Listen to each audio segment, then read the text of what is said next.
Hai, apa kabar semuanya? Semoga kabar Anda baik-baik saja. Terima kasih karena sudah memberikan support dan juga kesetiaan Anda untuk membangun channel Codot Film. Yuk kita lanjutkan alur ceritanya, sambil siapin kopi dan cemilan, setting suara volume full. Gasken, tanpa disadari bahkan judulnya sudah berubah. Sulit juga untuk mengabaikannya. Apakah kamu tidak tahu bagaimana memandang orang lain? Aku tidak pernah menatap mata orang lain ketika aku dewasa. Hehe. Saya tidak tahu apakah anak itu terlalu ceria atau hanya gila. Melihat senyumnya yang cerah, Cheng Jinwoo membantu dahinya tanpa daya. Tapi, memang, Cheng Jinwoo menjadi sangat tajam begitu dia mendekati portal. Tapi tidak mungkin. Bagi pemburu lain, memasuki ruang bawah tanah mungkin hanya untuk menghasilkan uang. Tetapi bagi Cheng Jinwoo, setiap kali memasuki ruang bawah tanah adalah konfrontasi dengan kematian. Penjara bawah tanah tidak memberinya kenangan indah, jadi normal untuk menjadi lebih sensitif. Ini dia. Huang Dongxi berhenti. Oh! Para pemburu semua kagum. Kakak Huang, apakah ini benar-benar portal level C? Sepertinya sedikit lebih besar. Mungkinkah asosiasi masih berbohong kepada kita? Mereka mengatakan bahwa surveyor datang ke sini 2 kali untuk mengkonfirmasi. Pintu masuk seperti lubang hitam ditangguhkan di udara. Itulah portalnya. Tingkat penjara bawah tanah dibagi sesuai dengan nilai fluktuasi kekuatan sihir internal. Umumnya, asosiasi akan datang terlebih dahulu untuk menyelidiki terlebih dahulu dan memberitahu para pemburu. Jika seseorang ingin menaklukkan ruang bawah tanah ini, ikuti saja langkah-langkah untuk mendaftar ke asosiasi. Dungyeon A level atau B level umumnya diserahkan ke guild besar. Karena penjara bawah tanah semacam ini terlalu berbahaya bagi individu. Tim penyerang yang diatur oleh individu akan menyerang beberapa ruang bawah tanah tingkat rendah. Dan penjara bawah tanah tingkat C adalah yang paling sulit bagi para pemburu yang bukan miliknya. Huang Dongxi berdiri di depan port transmisi dan melihat kembali ke kerumunan. Aku akan masuk dulu, dan semua orang akan mengikuti di belakang. Dipimpin oleh Huang Dongxi, pemburu perisai daging, diikuti oleh pemburu Qiyu. Tidak bisa berkata apa-apa. Untuk jaga-jaga, Seong Jinwoo hanya melakukan pemanasan. Liu Chenhao, yang berada di sebelahnya, mulai mengeluarkan perlengkapannya dari tasnya. Perisai dan pedang panjang memantulkan cahaya. Sekilas Anda bisa tahu bahwa barang-barang ini mahal. Tidak mungkin bagi seorang pemburu pemula untuk membeli barang-barang ini sendiri. Dia mengatakan bahwa dia tidak pernah melihat warna orang lain ketika dia besar nanti, jadi dia tidak bisa menjadi generasi kedua yang kaya, bukan? Cheng Jinwoo sedikit terkejut. Mungkin merasakan tatapan Cheng Jinwoo, Yu Chenho berjalan di depan Cheng Jinwoo dengan penuh kemenangan. Kakak Cheng, aku ingat kamu mengatakan bahwa kamu adalah pemburu erang? Aku akan melindungi kakak Cheng. Kamu hanya perlu mengikutiku dari dekat. Cheng Jinwoo menggaruk bagian belakang kepalanya. Saya masih tidak tahu siapa melindungi siapa. Kalau begitu terima kasih atas kebaikanmu. Ayo masuk juga. Keduanya memasuki portal dengan mulus. Itu sangat sunyi di ruang bawah tanah. Dan itu gelap gulita. Huang Dongxi memberikan instruksi pertama. Xiao Hui, bersinar terang. Pemburu ajaib Zhao Xiao Hui menyalakan bola cahaya di udara. Penglihatan menjadi cerah.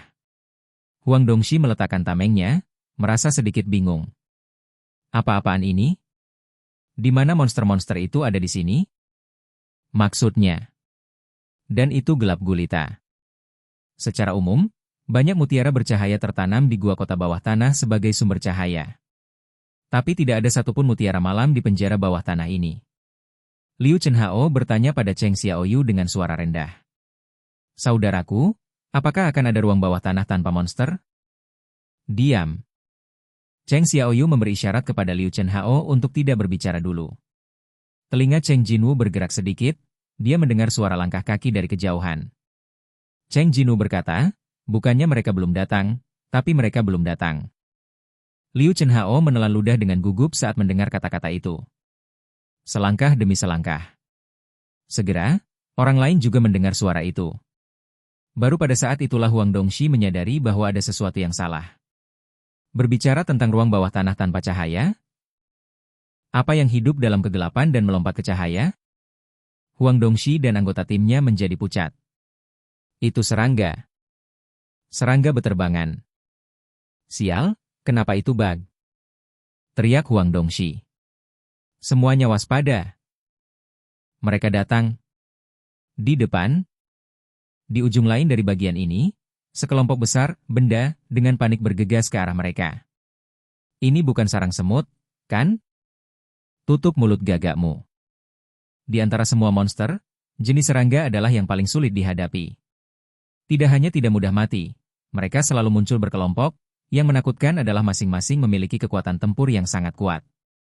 Dan salah satu yang terburuk adalah jenis semut. Banyak pemburu kehilangan nyawa mereka dengan tersesat ke sarang semut. Boom, boom, boom. Suara serangga merayap menyebar ke seluruh gua. Mereka hampir sampai. Huang Dongxi mengangkat perisainya. Namun, tidak ada bayangan bug yang terlihat. Saudara-saudaranya panik. Apa yang terjadi? Mengapa saya tidak bisa melihat mereka? Haruskah di dekatnya? Kakak Dongxi, apakah kamu melihat sesuatu? Saat ini, Cheng Jinwu tiba-tiba berteriak. Apa?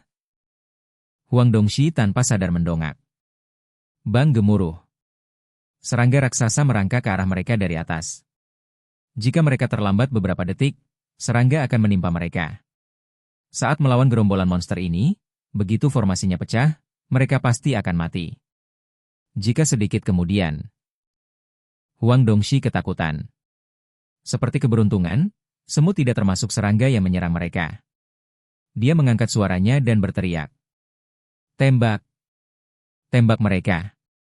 Setelah mereka jatuh, aku akan menarik mereka. Wuhu, puf! Jie jie jie jie! Jie jie! Setelah beberapa cacing ditembak jatuh, cacing lainnya juga jatuh ke tanah. Tampaknya mereka berniat untuk menghadapi para pemburu secara langsung. Saat ini, pemburu pelindung daging sangat penting. Huang Dongxi menggunakan keterampilan provokatif untuk berhasil menarik perhatian monster itu. Monster-monster itu tiba-tiba melihat ke arah Huang Dongxi bersama. Aku di sini, bug. Jie jie jie jie jie. Lusinan monster bergegas menuju Huang Dongxi. Bang bang. Bang bang bang. Perisainya berhasil menahan serangan serangga itu. Bahkan monster dengan rahang dan cakar yang kuat tidak dapat menghancurkan perisai itu. Pemburu perisai daging Huang Dongxi memainkan peran bertahan dengan mantap sebagai pemimpin tim. Masuk, masuk, masuk. Huang Dongxi menunggu waktunya. Bab 19 konspirasi yang muncul. Monster berbentuk cacing itu terus maju untuk menyerang Huang Dongxi. Tapi dia masih kokoh di pucuk pimpinan, menunggu kesempatan untuk melakukan serangan balik. Bahkan jika pemburu tipe keluaran meluncurkan serangan, bug tidak akan menggeser targetnya. Sekarang adalah awal dari perburuan.